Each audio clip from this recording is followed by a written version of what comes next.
सरदार पटेल के पद चिन्हों पर चलते हुए एक नौजवान व्यक्ति अकेले आगे बढ़ा और इस समाज को एक करने का प्रयास किया है। मैं नहीं समझता हूं कि वो बहुत बड़े औकात वाले होंगे, बहुत बड़े पैसा वाले होंगे, लेकिन माखनलाल चतुर्वेदी की एक पंक्ति है, क्यों करे जब कर दिखावे तब कहें, कर दिखावे तब भी बंधु चुप रहें, इसका आदेश हो सुन काम हो, नाम हो तो बस उसी का नाम हो। यहां तो बहुत बड़े लोग हैं इस जिले में भी, इस समाज में, लेकिन आज तक किसने काम किया? आप लोगों को पता होगा कि इस जिले में एक पटेल सेवा समिति है, जिसके अभी भी 3-4 लोग जीवित हैं, उनको कोई याद नहीं करता। कौन सी ऊर्जा उनमें पैदा हुई, कौन सी अग्नि प्रज्वलित हुई जिससे वो 5-7 लोग आगे बढ़े और उस समय जमीन की व्यवस्था कराई। अभी जो हमने कहा कि नाम हो तो बस उसी का नाम हो, जिसने कुछ किया है। बड़े होने से कोई बड़ा नहीं होता है, कर्म से बड़ा होता है। अभी आपके मंच पर मौजूद हैं श्री जनार्दन प्रसाद सिन्हा, जो बड़े लोगों के पीछे पीछे रहकर उन्हें उत्प्रेरित करके, उन्हें उत्साहित करके और कुछ बड़ा करने का आग्रह किया, जिसमें डॉक्टर रणवीर सिंह, वरिष्ठ वकील रामकुमार सिन्हा, अधिवक्ता नहीं, अभियंता दिनेश सिंह, ये सब लोग 5-7 लोग मिलके इन लोगों ने स्वप्न देखा कि हर जिले में लगभग पटेल सेवा सदन है, समिति है, और इस जिले में क्यों नहीं? कोई बड़े औकात वाले नहीं थे। औकात पैसा से नहीं होता है, न ऊंचाई और लंबाई से होती है, औकात होती है जज्बा से। तो इन्होंने जज्बा दिखाया और 5 कट्ठा जमीन जो भी है पटेल सेवा सदन समिति में, वो इन लोगों ने साकार किया। लेकिन आश्चर्य है कि देश को एक करने वाले सरदार पटेल को उस सेवा समिति में एक ही जगह नहीं मिल रही है। भेदभाव शुरू है। दिनकर की एक पंक्ति है, ठोकर मार फोड़ दो उसको, जिस बर्तन में छेद रहे वो लंका जल जाए जहां भाई भाई में भेद रहे। आप नीच हैं, हम नीच हैं, ये भेद रखने वाले ये समिति है केवल उन्हीं समिति के लोगों के इच्छा के अनुसार चलाने के लिए। ये जगह क्यों? क्या से पटेल सेवा सदन में जगह नहीं है? जब 5 कट्ठा जमीन है, हॉल है, तो वहां होना चाहिए। ये युक्ति संगत बात नहीं है। हम चाहे जितना कह लें कि हम एक हैं, लेकिन नेक नहीं है। नेक होते तो ये काम होता। पटेल सेवा सदन के लिए जो निर्धारित जगह है उसके काम होता, लेकिन वहां ऐसा नहीं है। अगर हम इनको बढ़ने देंगे तो हम घट जाएंगे। अरे आपने किया ही क्या है, आपको मालूम नहीं होगा।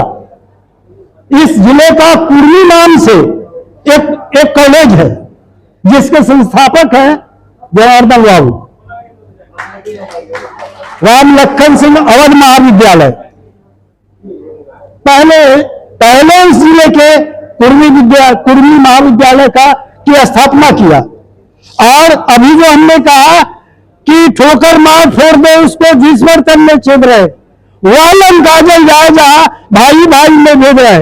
इनको दूध की मक्खी की तरह बड़े लोगों ने बाहर फेंक दिया, इसी समुदाय के लोगों ने बाहर कर दिया।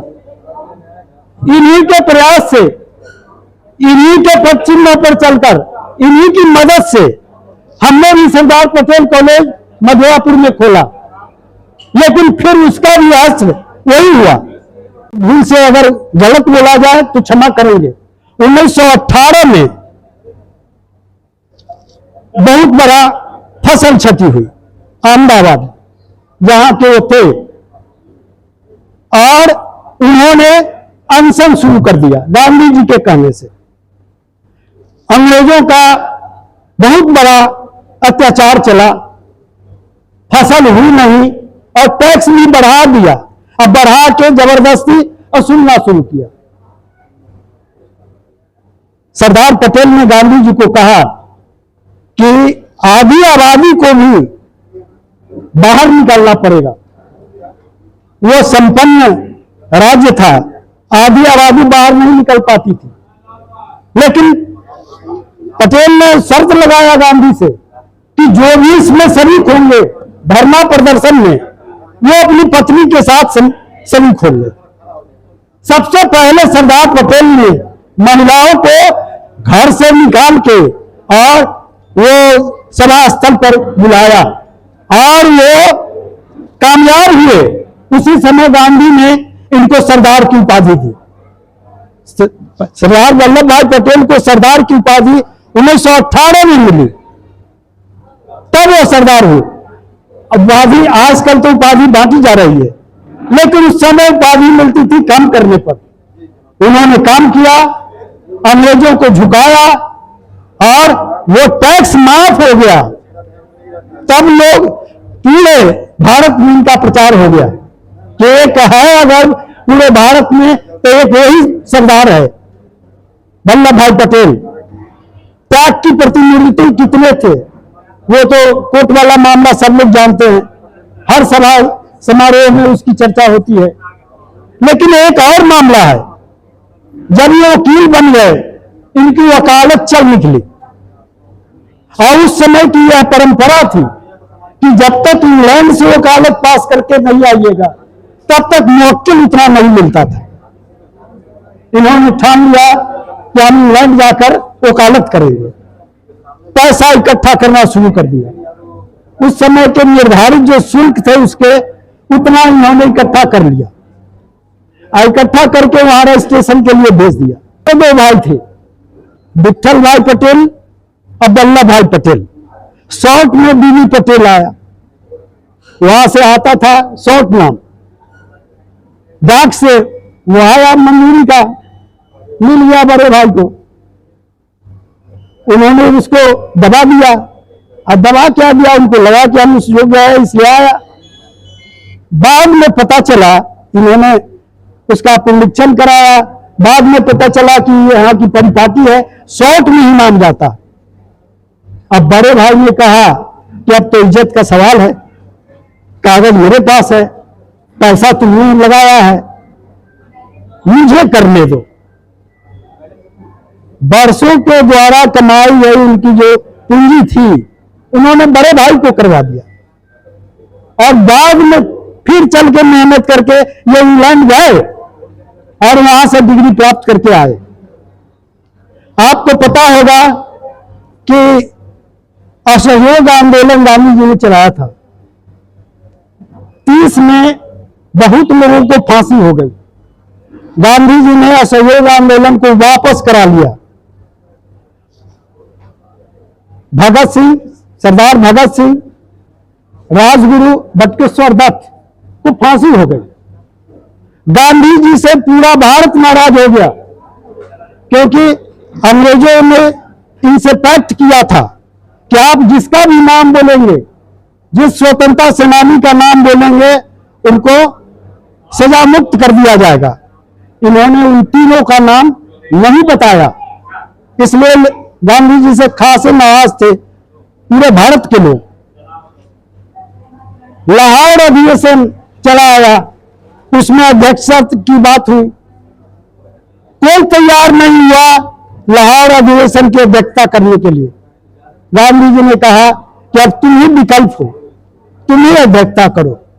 गांधी को लोग जाने नहीं देता था कराची, इतना विरोध प्रदर्शन होता था, लेकिन इन्होंने सफल वो अधिवेशन कराया और वो सफल रहा। सारे लोग फिर इकट्ठा हो गए, सारे लोग इकट्ठा हो गए। सामधेनी में दिनकर की एक प्रसिद्ध पुस्तक है सामधेनी, उसमें उन्होंने लिखा है, सुलगती नहीं यज्ञ की आग, विषाधिमुल जजमान अधीर, पिरोदा कवि है कोई यहाँ जो देवे ज्वाला को चीर।